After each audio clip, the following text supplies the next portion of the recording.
xem ra lại sắp có chuyện. Vợ bé bất ngờ quay lại, cầm theo giấy tờ bệnh viện tìm John. Cô ta khẳng định mình đã mang thai nhưng John tỏ ra vô cùng nghi ngờ. Anh cho rằng đứa bé có thể là con của chồng cũ của cô ta và kiên quyết đuổi vợ bé ra khỏi nhà. Vậy thì theo bạn, đứa trẻ này là của AI? Vợ bé thật sự mang thai hay chỉ là giả vờ? Xin chào mọi người, lại là chuyến đi hoang dã đây. Chúng ta tiếp tục theo dõi diễn biến tiếp theo. Vào ngày hôm đó, John nhận được hạt giống lúa mạch từ nhiếp ảnh gia. Anh dự định gieo chúng trên mảnh vườn vừa được dọn dẹp. John hy vọng khi lúa mạch chín có thể bán lấy tiền để cải thiện cuộc sống cho vợ cả và con gái lớn, mang lại tương lai tốt hơn cho gia đình. Sau khi vợ bé rời đi, cuộc sống của gia đình nhỏ dường như trở lại bình thường. Nhưng vấn đề mới lại xuất hiện. Vườn rau nằm trên sườn núi. Việc thiếu nước trở thành nỗi lo lớn nhất.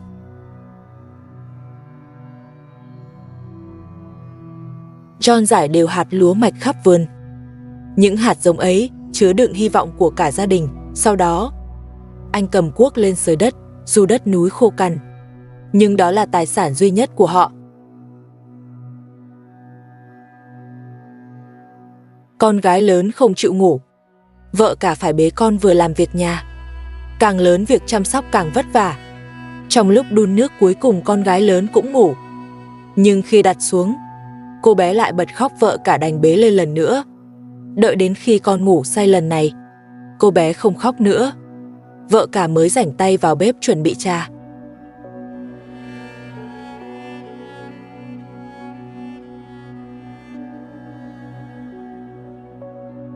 Vợ cả mang trà ra vườn, hai người ngồi xuống nghỉ ngơi. Nếu không có vợ bé quấy rối, cuộc sống hẳn đã yên ổn hơn rất nhiều. Sau một ngày nghỉ ngơi, chân vợ cả đã đỡ sưng hơn. Uống trà xong, cô cũng cầm cuốc dưới đất cùng John.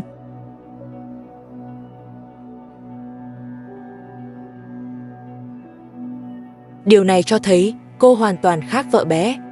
Cô sẵn sàng cùng John gánh vác mọi việc, làm được một lúc.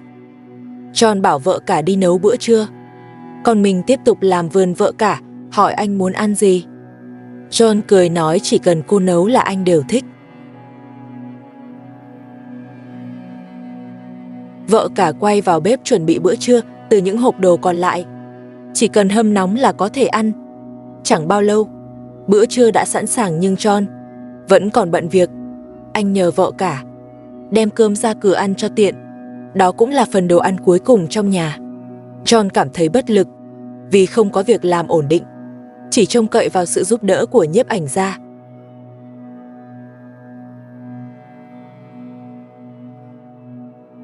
Ăn xong, John lại quay về vườn tiếp tục làm đất. Có sức hơn sau bữa ăn, vợ cả cũng ra giúp. Bất ngờ có tiếng động trong nhà, vợ cả vội chạy vào xem, phát hiện vợ bé đã quay lại và mang theo tin xấu.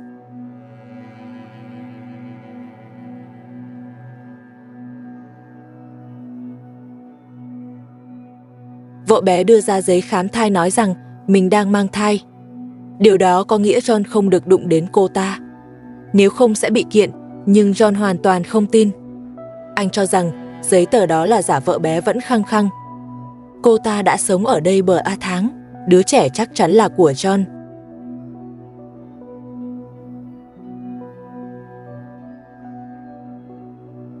Bất chấp mọi lời biện minh, John vẫn không chấp nhận. Anh vốn đã chán ghét vợ bé từ lâu. John nói thẳng, nếu thật sự có thai, thì đó cũng là con của người khác. Tờ giấy này chỉ là công cụ để vợ bé uy hiếp, để giúp cô tiếp tục ở lại trong nhà.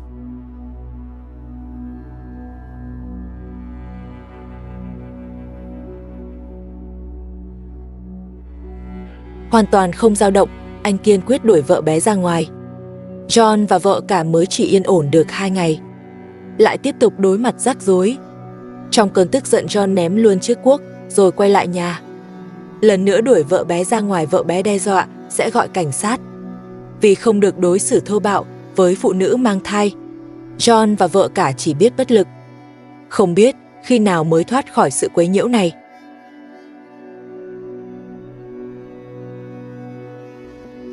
Xin chào mọi người, lại là chuyến đi hoang dã đây. Nếu thấy video hay và hấp dẫn, nhớ bấm thích và đăng ký để ủng hộ mình nhé. Nhiếp ảnh gia đã chuẩn bị rất nhiều thực phẩm cho gia đình John để họ có thể đón đêm lễ trọn vẹn tại địa phương. Ngày mùng 5 tháng 2 được gọi là đêm Ra Ra, đó là đêm dài nhất trong năm. Một người thường thức khuya, chờ ánh bình minh các cặp đôi quây quần bên nhau. Trong sự ấm áp năm nay, nhiếp ảnh gia không chỉ mang đồ ăn, mà còn tặng con gái lớn đồ chơi biết nói, cùng 2 quả bóng sặc sỡ, làm không khí lễ hội thêm rộn ràng.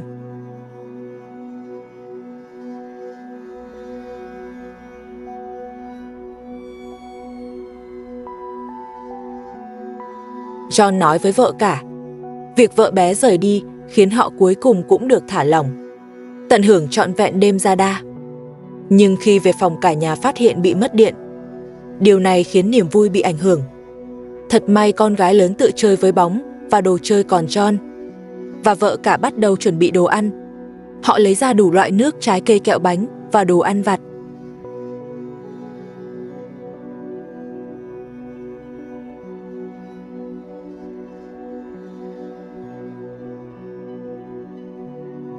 John thấy chó mẹ đứng ngoài cửa nên vào bếp lấy bánh cho nó ăn. Không còn đồ hộp, nó cũng ăn rất ngon lành.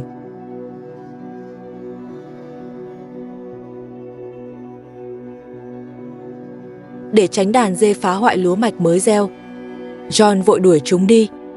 Sau đó anh mang từ xe vào một đĩa trái cây. Con gái lớn tò mò nhìn ngắm, vì là đồ thủy tinh nên John cất kỹ. Để dỗ con gái lớn, anh đưa cho cô bé 2 quả bóng.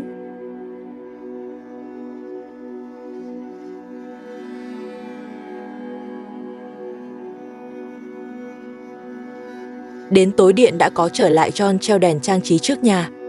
Gia đình bơ a người mỉm cười hạnh phúc trong ánh đèn lấp lánh.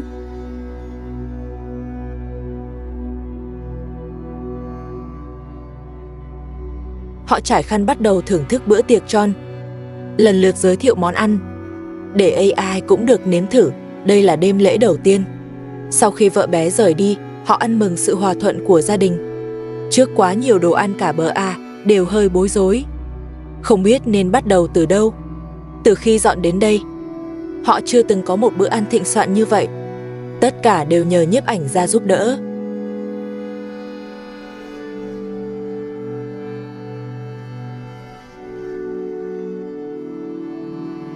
Sau khi ăn một chút, John mang pháo hoa ra ngoài. Con gái lớn hơi sợ, nhưng vẻ đẹp của pháo hoa làm đêm lễ thêm rực rỡ. Cả nhà cùng hạnh phúc bên nhau.